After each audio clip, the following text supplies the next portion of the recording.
लोकसभा चुनाव के लिए दूसरे चरण की वोटिंग शुक्रवार को हुई। भारी सुरक्षा के बीच 13 राज्यों की 88 संसदीय सीटों पर वोट डाले गए। दूसरे चरण के लिए पीएम मोदी ने देशवासियों से रिकॉर्ड संख्या में वोटिंग करने की अपील भी की। दूसरे चरण के लिए सुबह 7 बजे से ही वोटिंग शुरू हो गई थी।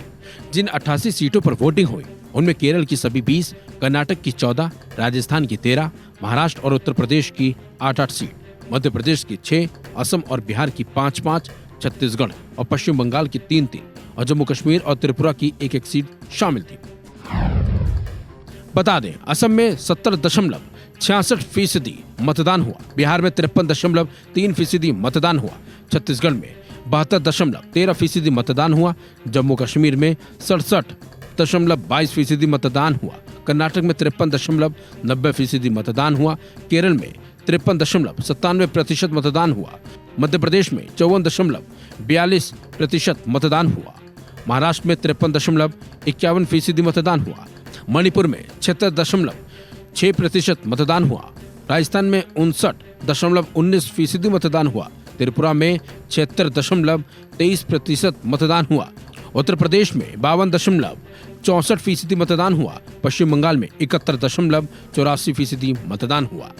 दूसरे चरण में चुनाव लड़ने वालों में केरल के वायनाड से राहुल गांधी, तिरुवनंतपुरम से कांग्रेस के शशि थरूर का मुकाबला केंद्रीय मंत्री और बीजेपी के उम्मीदवार राजीव चंद्रशेखर से रहा।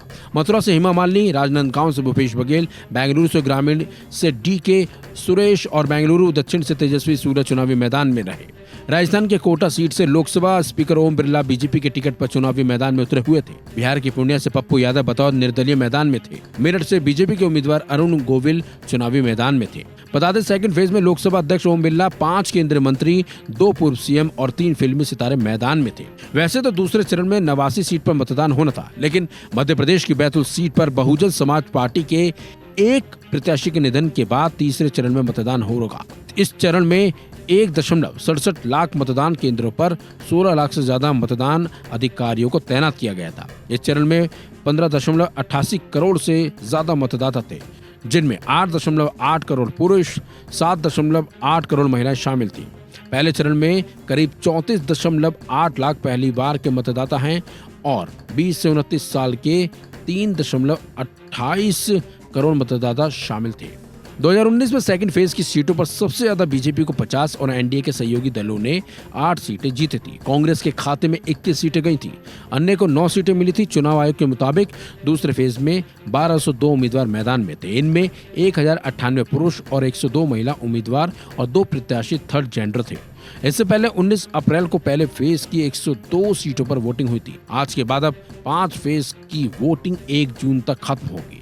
इसके बाद 4 जून को रिजल्ट की घोषणा होगी। दूसरे फेज में कई दिग्गज शामिल थे और उन सभी दिग्गजों की किस्मत का फैसला अब ईवीएम में कैद हो गया है और 4 जून को पता चलेगा कि जनता ने किसको नकारा और किसका साथ दिया। इस खबर में बस इतना ही।